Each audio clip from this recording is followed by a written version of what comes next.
Hola, ¿qué tal? Bienvenidos al podcast Fondos de Inversión y Valores. Mi nombre es Eusebio Gómez, soy asesor financiero y tengo la misión de hacer las cosas de manera diferente y ayudar a muchas personas a lograr los resultados financieros y con ello proporcionarles el conseguir la vida que desean llevar. Si deseas que revise y te proponga una cartera de fondos, lo haré encantado. Si me envías cómo tienes estructurada tu cartera en el momento actual, te puedo mandar una propuesta de inversión personalizada. Para ello, como siempre, os dejo mi email, que es eusgomez@gmail.com. Además, solo por enviarme cómo tienes tu cartera actual y pasarte mi propuesta, te enviaré a tu domicilio un regalo publicitario. Bueno, como siempre, empezamos por la responsabilidad y el aviso legal. La actual presentación tiene un carácter informativo y divulgativo. No supone bajo ningún término ninguna recomendación de compra o de venta de ninguno de los fondos o acciones mencionados en esta presentación. La publicación de este vídeo es a título personal. Bueno, pues hoy os traigo un capítulo en el cual vamos a hacer y diseñar una cartera de fondos moderada para un perfil de cliente conservador. Con esto, ¿qué objetivo nos proponemos de conseguir? Pues el objetivo que nos proponemos conseguir es una rentabilidad del 4% anualizada. Para ello estimamos un periodo mínimo de 3 años con una volatilidad inferior al 5%. Os recuerdo que normalmente la volatilidad del mercado de bolsa de renta variable está en los entornos del 15%. Incluso este año, bueno, con la volatilidad que ha habido en la primera parte del año, está muy por encima. Pero bueno, la media histórica es esa.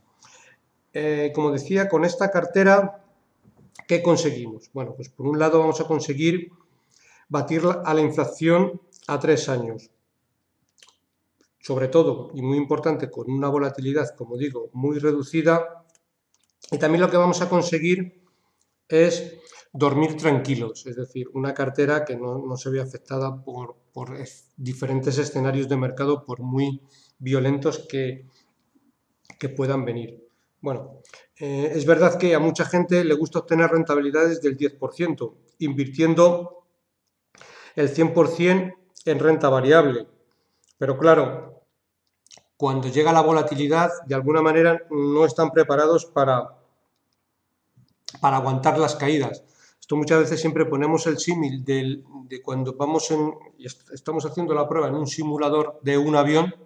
Claro, no es lo mismo hacer la prueba en un simulador de un avión que en la vida real, cuando el avión, pues digamos, tenemos que tomar una actuación que el avión tenemos una incidencia porque pasamos por muchos periodos de inestabilidad en el aire, pues lo mismo en una cartera de inversión. Entonces, no es lo mismo hacer un simulador incluso con dinero irreal que cuando viene dinero real. ¿Por qué? No es lo mismo simular que estás perdiendo el 30, 40 o el 50% de la cartera a cuando realmente sí que lo estás. Mucha gente no está preparada para asumir una volatilidad tan alta. Y por eso puede tener mucho sentido una cartera moderada. ¿Vale? ¿Cuál es el porcentaje que vamos a invertir en esta cartera moderada de media, tanto en renta variable como en renta fija? Bueno, pues en renta variable siempre vamos a poner un tope de no sobrepasar el 30% de la exposición de la cartera y el otro 70% lo invertiremos en renta fija. Digamos que 70-30 sería la media o el máximo, sobre todo en renta variable. Aunque, como veremos, ahora mismo la vamos a diseñar con un perfil algo más conservador. Bueno, ¿por qué decía lo de que mucha gente no está preparada para, cuando llega el momento, aguantar caídas? Porque, bueno, sí creen que pueden aguantar, pero cuando llega el momento, pues no lo aguantan. Empiezan a leer noticias, empiezan a leer la prensa general, tanto la prensa económica como la generalista, y en todo momento vaticinan un declive de la economía y del mundo en general. Empiezan a tener dudas, eso les genera mucha incertidumbre y optar por abandonar en el peor momento. porque creen que los mercados, pues bueno, si esto se va a desplomar, esto va a seguir bajando, yo me salgo porque muchas veces es lo mejor antes de seguir perdiendo una cantidad considerable. Luego, sin que pase nada en especial, las cotizaciones poco a poco empiezan a subir y se pierden la subida por haber consumido excesiva información. Yo siempre digo que la información económica es como la comida, es decir, un exceso de información puede ser tóxico, lo mismo que un exceso de comida. Todos sabemos que si nos alimentamos en exceso mucho más de la cuenta, más pronto que tarde empezaremos a coger peso. Con la información pasa lo mismo. O seleccionamos muy bien lo que leemos o vamos a tener problemas. Hoy en día, todos sabemos que hay mucha gente que no es consciente de que está metiendo en su cabeza un exceso de información. Sí que es verdad que todo el mundo es consciente de que si metes en tu estómago un exceso de comida, pues acabas obeso. Pues en la información pasa un poco igual. Por informarnos bien, muchas veces, bueno, voy a estar informado de las noticias, hacemos un mal uso de esta información, sobre todo porque hoy en día tenemos acceso desde cualquier sitio que estemos y en cualquier momento con una aplicación móvil a todo tipo de noticias. Y esto muchas veces es contraproducente. Es como si estamos todo el día comiendo, pues debemos de tenerlo en cuenta y seleccionar muy bien las fuentes de información. Además, me he dado cuenta ya no en los últimos meses, sino en los últimos años, en los periódicos en general están preparados, bueno, los periódicos y los medios de comunicación en general, están preparados para dar noticias sensacionalistas y no para dar noticias de una familia tranquilamente cenando en su casa. Eso pues no es noticia. Mira, voy a poner un ejemplo de lo que ocurre normalmente en los mercados financieros o con las cotizaciones. El día 1 de un mes normal, la bolsa sube un 1% y en los siguientes 10 días, todos los días, sube lo mismo, un 1%, con lo cual en 10 días la bolsa ha subido un 10%. Esto, como ha ido ocurriendo día a día, pues en ningún momento dado es noticia. Ahora bien, el día 11, por el motivo que sea, la Reserva Federal o cualquier otro banco central sube o baja los tipos de interés un 0,25 o cualquier otro tipo de noticia. Y ese día la bolsa baja un 3%. Bueno, pues al día siguiente toda la prensa y los telediarios pues abren con la noticia de que la bolsa bajó ayer un 3% y que, digamos, de alguna manera se desplomó. Pero en ningún sitio se comenta la perspectiva que desde el día 1 de mes ha subido un 7%, ya descontando la bajada del día anterior. Como podéis observar, en todo tipo de medios hay muchas noticias sensacionalistas que confunden muchísimo al inversor. Y el inversor o tiene un rumbo muy claro de dónde quiere ir o si no, acaba muchas veces teniendo problemas.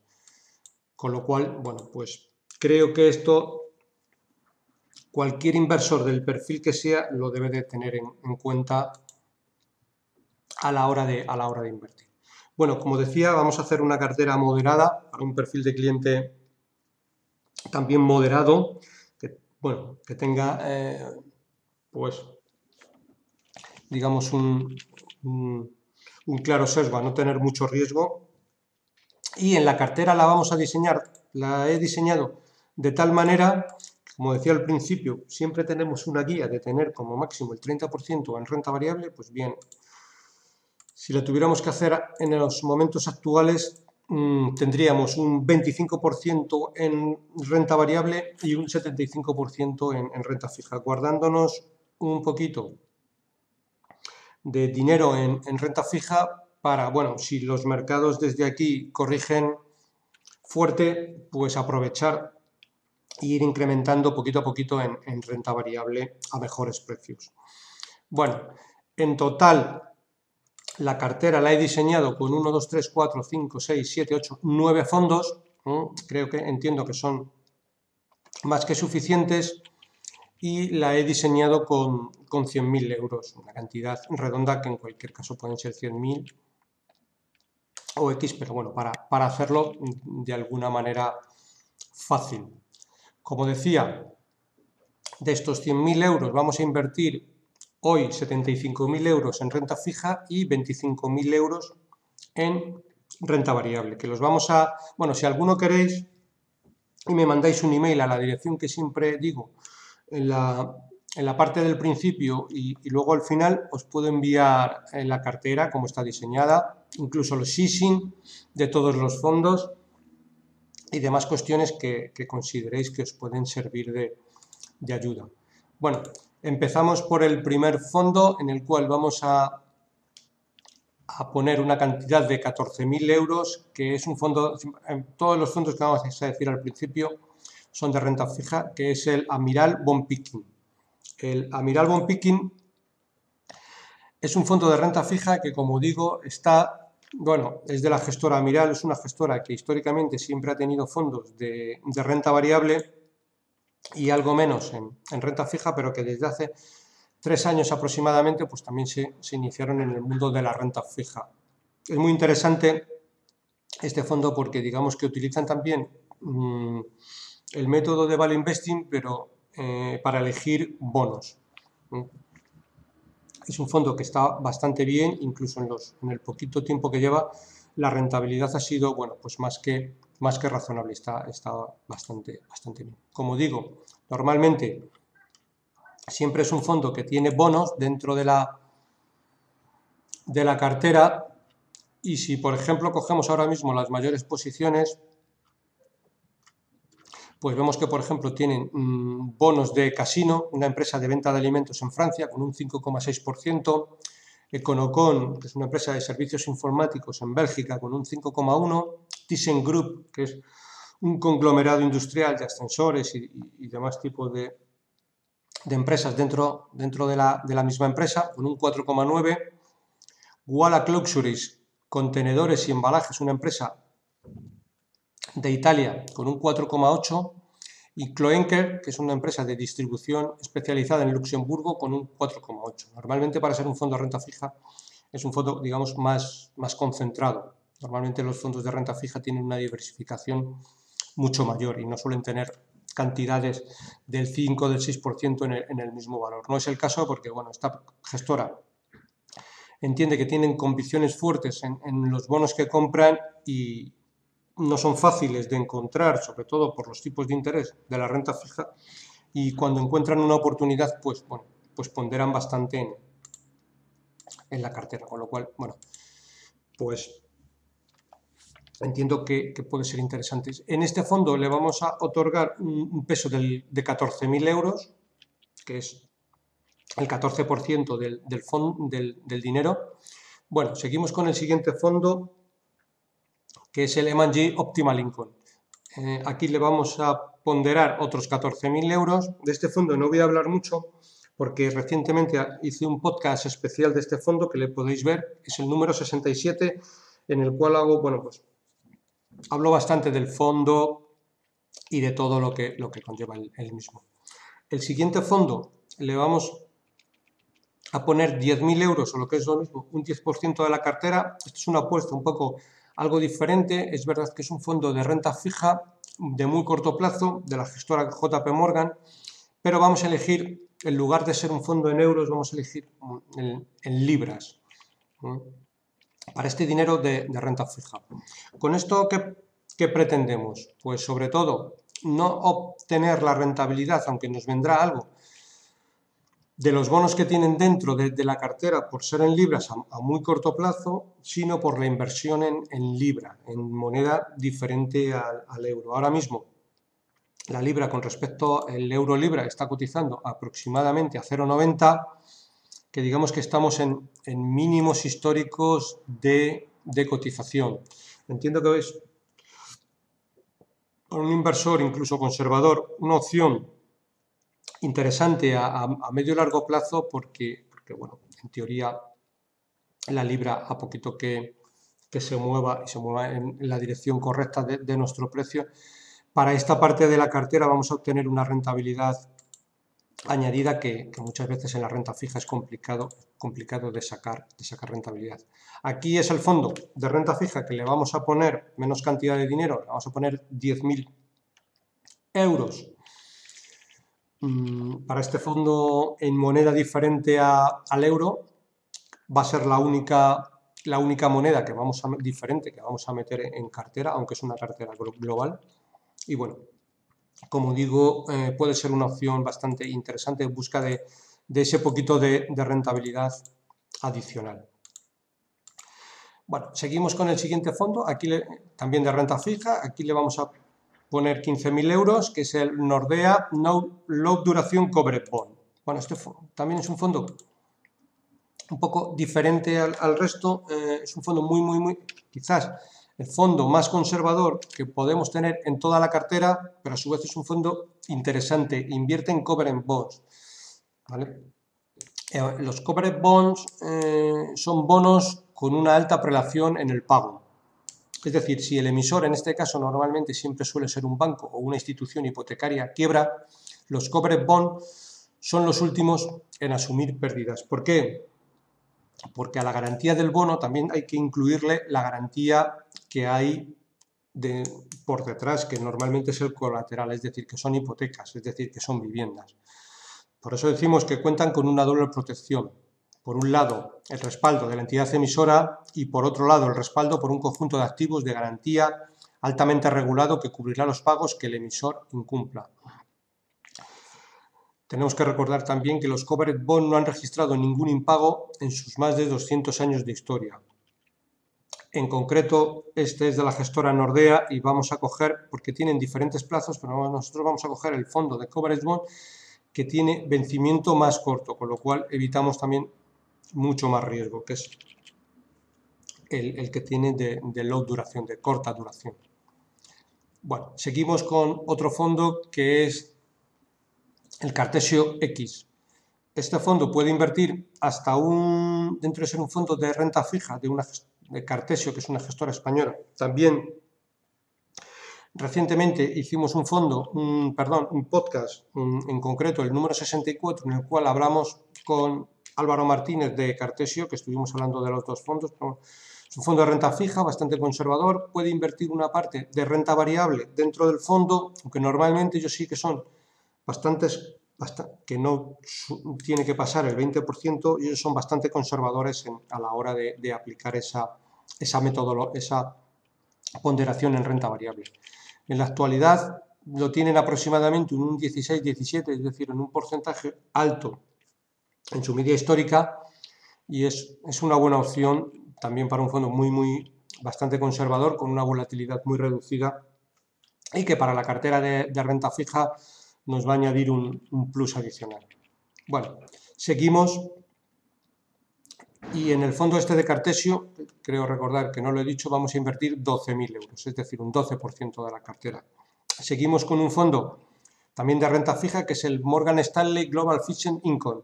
En este caso vamos a incluir 10.000 euros en este fondo y vamos a ver lo más concreto y lo más importante de este fondo, ¿vale? Como digo, es un fondo de renta fija, pero con mucha flexibilidad. Tiene flexibilidad para tener en cartera los mejores sectores dentro del universo de renta fija.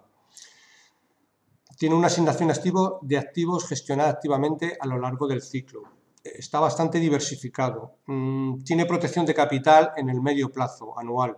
No tiene un índice de referencia, con lo cual puede invertir en todo tipo de activos, desde deuda soberana, crédito high yield, préstamos, divisas, crédito con grado de inversión, deuda de mercados emergentes, bonos convertibles. Está bastante bien. Como digo, dentro de la estrategia, bueno, tiene un objetivo de retorno total, flexible y agnóstico a índices de referencia, mayoritariamente posiciones largas, universo de inversión donde consiguen la fuente de alfa, normalmente es el crédito, grado de inversión, high yield, mercados emergentes y convertibles. También suele invertir en titulizaciones y en deuda soberana, tanto de mercados desarrollados como de mercados emergentes. La calidad crediticia, los bonos que compran tienen que tener un mínimo, o sea, dentro del fondo un 50% tiene que estar en la categoría de grado de inversión. Y la duración, en el momento actual, un rango de 0 a 6 años. Un fondo también muy interesante que para todo lo que es la cartera de renta fija nos va a dar,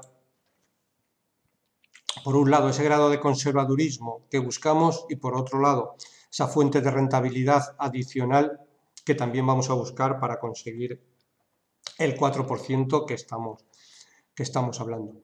Bueno, con esto tenemos ya los 75.000 euros invertidos en todos los fondos de renta fija y ahora lo que vamos a ir es a la parte de renta variable.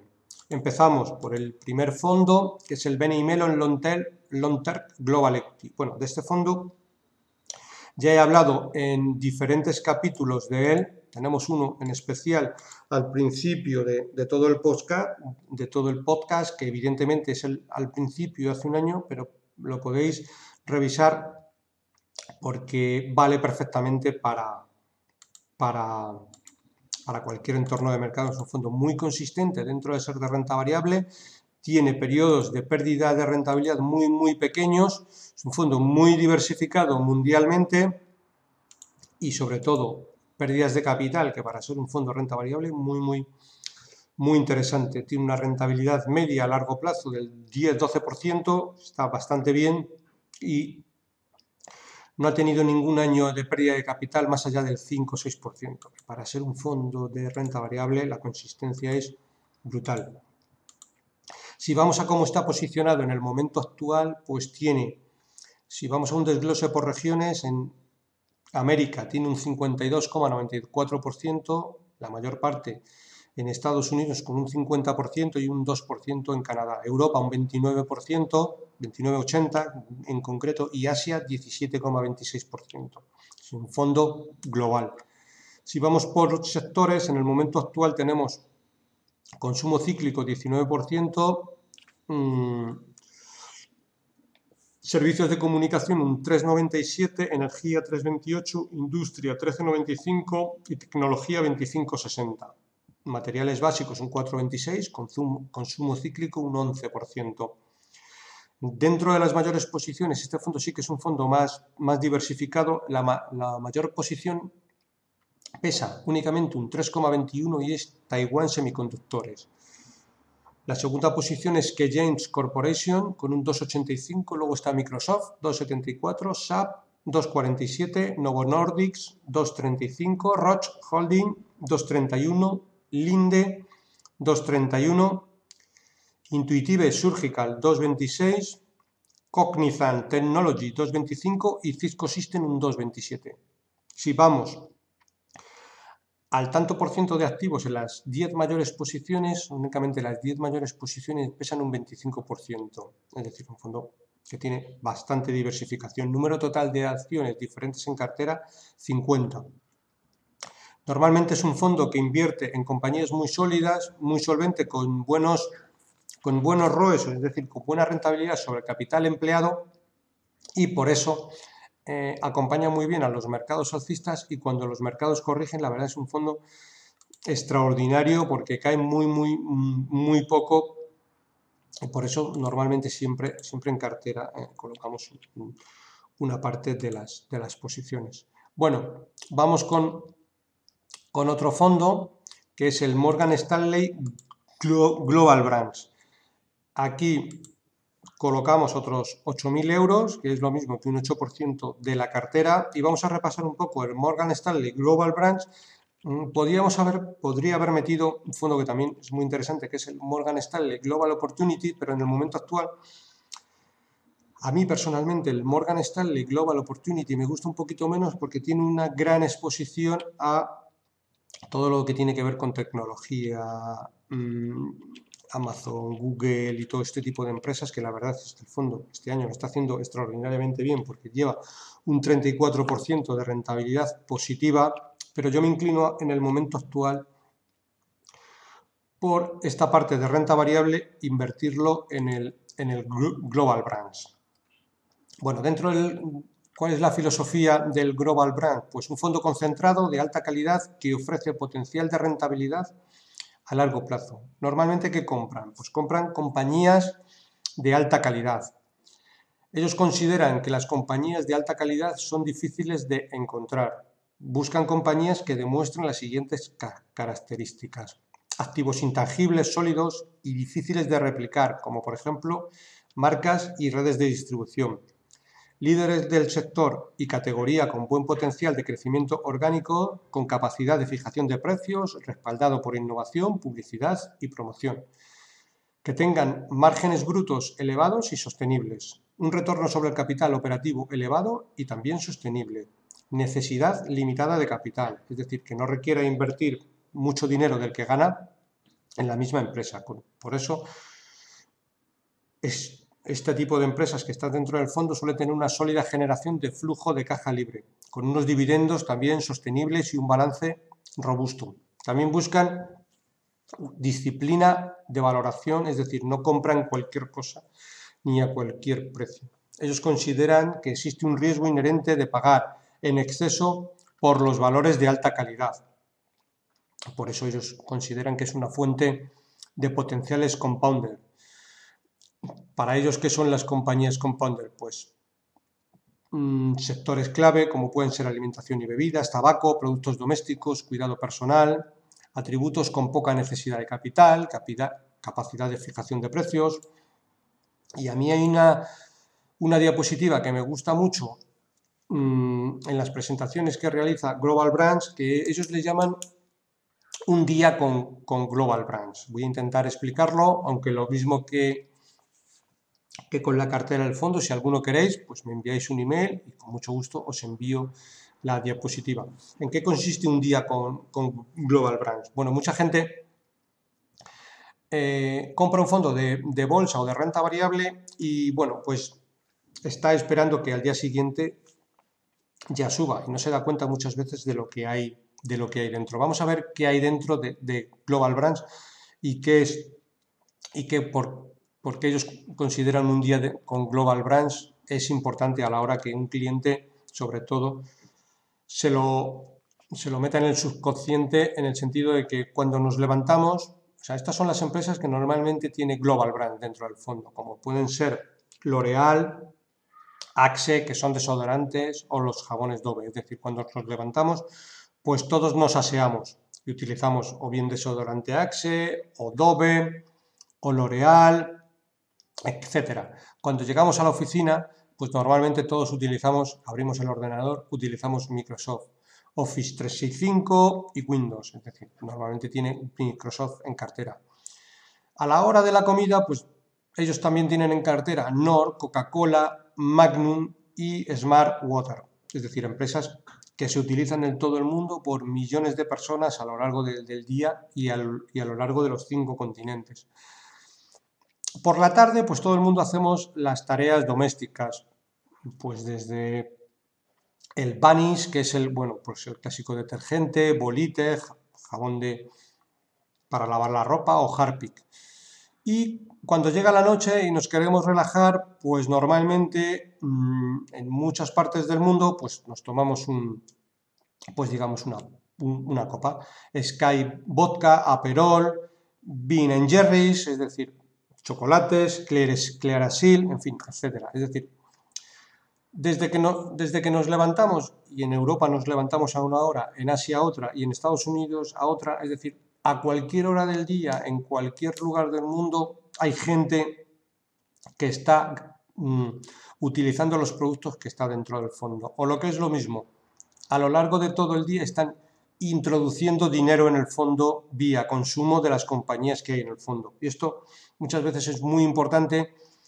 Cuando vemos que un fondo sube mucho, no hay problema, pero cuando baja mucho, muchas veces hay que darse cuenta de lo que hay dentro del fondo para, bueno, pues tener lo que se suele decir una templanza psicológica y emocional a la hora de mantener la posición, si es una cartera equilibrada y con los fondos adecuados dentro de la misma. Y este es el símil que quería compartir.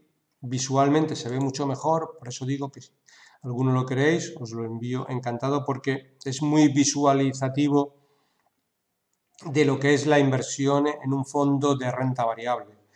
Como ya he dicho muchas veces, un fondo de renta variable, al estar equiponderado en muchas acciones, pues no es lo mismo que si solo tienes una única opción, que si le va mal, pues tenemos un problema con un fondo, es más complicado.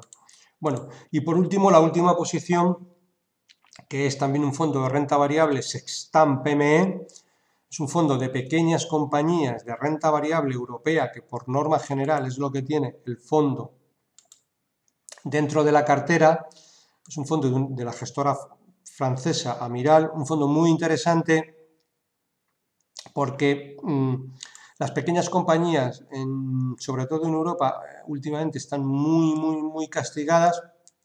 Toda la gestora de Admiral normalmente utilizan la metodología de inversión basada en el value investing, una filosofía de inversión que desde mi punto de vista es bastante correcta, y luego a su vez lo suman con una gestión que tiene ellos de hacer dentro del fondo subcarteras.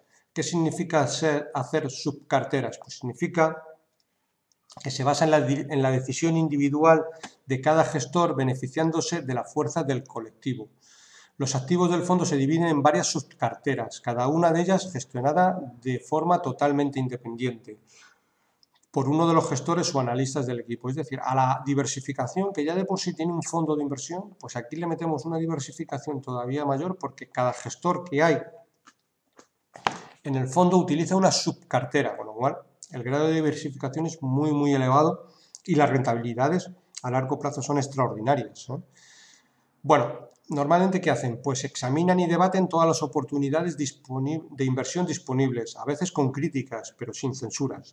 Tras este proceso, cada uno es libre de invertir o no, cada gestor en su subcartera, según su propia convicción, o de seguir las ideas propuestas por uno de sus compañeros. En concreto, la gestión de subcarteras favorece al mismo tiempo, como decía, la buena diversificación del fondo, una concentración de las mayores convicciones, pero eso sí, dentro de la subcartera, la puesta en común y el debate de ideas, la independencia de cada uno y el desarrollo de las ideas más contrarias. Y también evita muchas veces lo que es el riesgo gestor, es decir, el riesgo de un único gestor dentro del fondo, con un enfoque a muy largo plazo. Si vamos a las mayores posiciones que tiene actualmente el fondo Sextant PME, pues vemos que tiene Westwing, que es una compañía de medios de Internet de Alemania, que pesa un 6,3% en el fondo. Home24, medios de Internet, también en Alemania, 5,2%. Grupo Weijin, agroalimentario, una compañía francesa, con un 5,2%. Weyland CIE, finanzas, con un 5%. Bourse Direct, también una compañía de finanzas en Francia, con un 4,4% de exposición en el fondo. Como digo, es un fondo bastante diversificado y muy interesante, que le vamos a incluir en la cartera. Y bueno, por terminar, lo que hemos hecho ha sido, dentro de la parte de renta variable, que como digo, únicamente la vamos a ponderar en el momento actual en un 25%, hemos elegido dos fondos globales, cada uno con 8.000 euros, y un fondo con un sesgo más de renta variable europea y de pequeñas compañías con 9.000 euros. Eso nos hace un total de 25.000 euros, que lo que es lo mismo, el 25%. Por repetir un poco lo que he dicho al principio, es decir, con esta cartera, un inversor moderado, con aversión al riesgo, puede dormir bastante tranquilo. Pues incluso los fondos que tenemos de renta variable son fondos que invierten en compañías bastante sólidas, que en teoría, si el mercado hay una corrección fuerte, lo acusarán mucho menos. No está pensado para ganar grandes retornos a largo plazo, sino evitar pérdidas permanentes de capital fuertes, que muchas veces es lo que al inversor le asusta, le pone nervioso y hace que en los peores momentos del mercado saque el dinero con lo contraproducente que todo ello es. Esta cartera, evidentemente, no es una cartera que la deberemos de dejar sin tocar en el tiempo, sino que en teoría la iremos ajustando pues en función de cómo se desarrollen los mercados y evidentemente de seguir los fondos uno a uno, y si en un momento dado pues hay un fondo que tiene que salir de la cartera porque bueno, pues los gestores no están acometiendo el mandato que en teoría se les ha puesto, pues podríamos cambiar de cartera. No es una cartera que cada 15 días tengamos que hacer un movimiento, sino que, bueno, si está bien diseñada, solita se cuidará, pero evidentemente ante movimientos fuertes de mercado, pues habrá que irla variando en algo en los porcentajes. Y bueno, eso es un poco todo lo que os quería traer. Ya hace unos meses hice una cartera de fondos, diseñamos una cartera de fondos para un perfil muy conservador, en este caso ha sido para un perfil moderado. Bueno, en posteriores capítulos iremos intercambiando, como siempre, con entrevistas a gestores o con otro tipo de actualidad que haya. Iré subiendo carteras pues, para perfiles más dinámicos y más agresivos, digamos, para que cada uno pueda tener dentro de su perfil inversor una cartera adecuada a su perfil. Bueno, pues sin más, como siempre, me despido. Para cualquier consulta o comentario sobre este podcast, puedes enviarme un email a la dirección eusgomez@gmail.com. Si te ha gustado el programa, te agradezco me des un like en YouTube o un me gusta en iBooks. Un saludo muy cordial, paciencia y buenas inversiones.